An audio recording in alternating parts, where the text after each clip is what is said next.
Hello, I'm Richard Topolsky, your professor for Psych 1101. I made this video to help many of you students understand what you can expect in this course. The course is an online course, meaning you do not have to come to class. We will not have lectures. I will post short videos that are approximately 5 to 10 minutes long, explaining what's going on in each chapter. These videos will give you a broad conceptual overview of the chapter, as well as provide you with some insights in terms of some of the psychological research and theories proposed in the chapter. If you're looking for a course that will tell you all of and a professor that will give you all the answers to the test items, this is probably not the course for you. This course is largely structured on you being an active learner and active participant in learning the material. That means you need to read the material and understand it not only in terms of its definition, but its application as well as conceptually. Psychology deals with people, and a lot of the test questions deal with applications. For example, it may ask you or test your knowledge by saying what is the best way that you could modify a child's behavior. You need to read the book beforehand. You need to read the book well enough where you can go into the test and answer at least half to 60% of the items by knowing them. All the quizzes will be taken online. You can take anywhere, and that obviously means open book. Do not think you can simply, in the 1 hour time period that you are allowed to take the test, look up all the answers. As I said, the questions may be more conceptually based, and therefore the specific answer may not be listed there. You need to understand the material. Plus, a 1 hour time frame is not enough time to go off and do that. If you read the book, understand the material, it should afford you enough time to answer most of the questions, and then hopefully look up a few that you don't know. Students who do not read typically fail this class. Students who do read tend to do very well. Aside from the readings, there are assignments. All of this is done at McGraw-Hill Connect.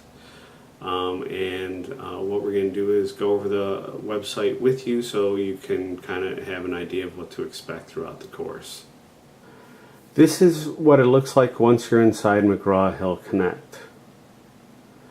If you notice, what happens here is you have, for each chapter, an exercise to go through, chapter 1, chapter 2, and it has the due date. You will need to complete it before the due date. These exercises are constructed to supplement the material in the book, deepen your conceptual knowledge, and help prepare you for the test. I think they're very useful, and I've gotten a lot of positive feedback. Basically, the way the course is structured, you will go through 2 chapters, then take a quiz. As far as quizzes go, you have 1 hour to complete the quiz. For the quizzes, there will be 6 online quizzes, each of which is worth 12% of your final grade. You have the opportunity to take each quiz twice. If you only take it once and you're happy with your grade, you do not have to take it a second time. I suggest that you do, however, because taking the quiz a second time cannot hurt your grade. I will always take the higher of the 2 grades.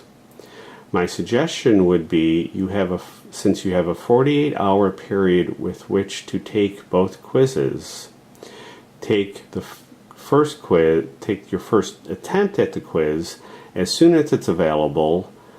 Think what items were hard for you to answer, study, and then take your second attempt closer to the end of the 48 hours. After your first attempt, you will not get right and wrong answers. You will only get an overall grade.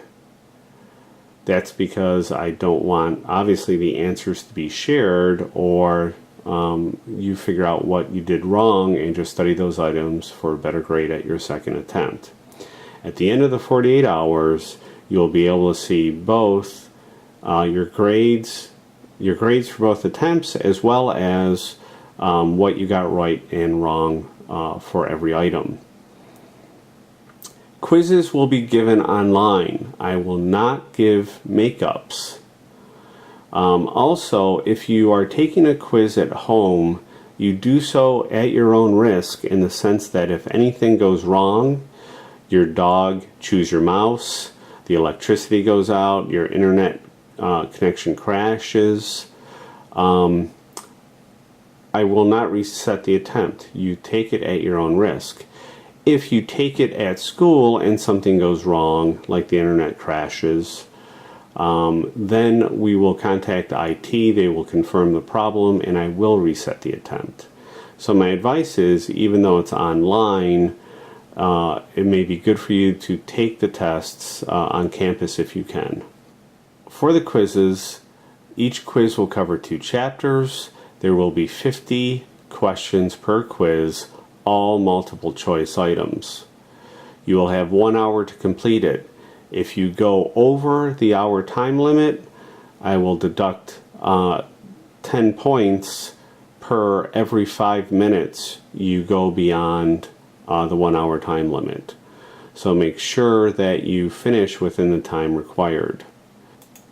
For assignments, that will contribute 28% of your grade. The way the assignments are constructed, you have your assignments to complete. If you'll notice that the due dates for those assignments is right when the quiz that covers those assignments starts. You then have 48 hours to take both attempts for the quiz, and then the next 2 assignments will become available. They, again, in turn will be due when the next 2 assignment, or when the next 2 attempts for the next quiz come online. For the class is, the book for the class is Essentials of Understanding Psychology by McGraw-Hill, the 9th edition. When you purchase your book, please purchase one that has an access code to McGraw-Hill Connect. Much of just about all the activity for this class will be conducted at McGraw-Hill Connect. If you follow the website listed given specifically for my class, it will allow you to register for that class. You must register at Connect within the first few days of class, otherwise you will be dropped from the course. If you look at the topics covered in the class, we are going to skip a couple chapters. We will cover 12 chapters and there will be 6 quizzes. We are skipping chapter 8 and chapter 11. That's not because I simply don't think that information is worthwhile or relevant. Psychology is a very, very diverse field, and it is nearly impossible to get through all of the content with an adequate level of understanding, I think, in a single semester. So that concludes the first video, and if you have any questions, please email me at my address. Thank you, and I'm very happy you signed up for the class.